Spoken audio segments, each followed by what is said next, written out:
വയനാട് തരുവണ ജനവാസ മേഖലയിൽ ഇറങ്ങിയ കരടിക്കായുള്ള തെരച്ചിൽ വനംവകുപ്പ് ഇന്ന് വീണ്ടും പുനരാരംഭിക്കും. ഇരുട്ട് വീണതോടെ ഇന്നലെ വൈകിട്ട് തെരച്ചിൽ വനംവകുപ്പ് അവസാനിപ്പിച്ചിരുന്നു. കരടിയെ മയക്കുവെടി വെച്ച് പിടികൂടാനാണ് വനംവകുപ്പിന്റെ ശ്രമം.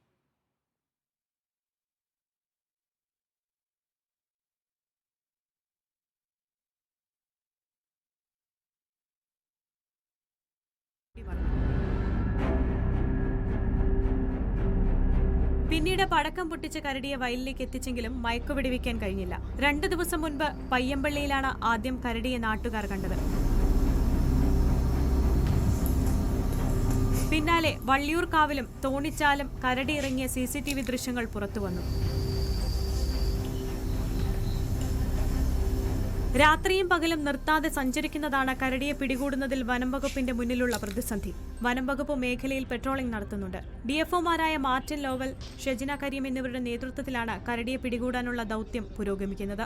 റിപ്പോർട്ടർ, വയനാട്.